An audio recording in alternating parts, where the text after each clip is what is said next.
In this video I will show you how to do text behind subject on Kinemaster. If you are new to this channel, please subscribe or click the follow button to be updated with our latest upload. Let's go ahead and create a new project.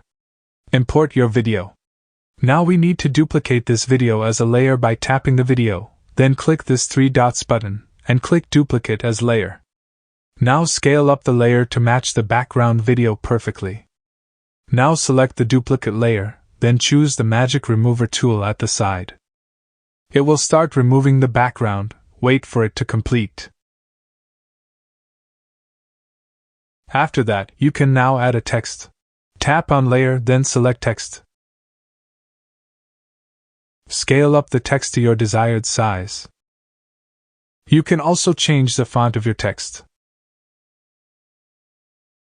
Now select the text layer, then tap on this 3 dots icon. Click Send Backward. The text now should be behind the subject. You can adjust the text to show after a few seconds, and add some fade animation to in and out. This will be the final edit.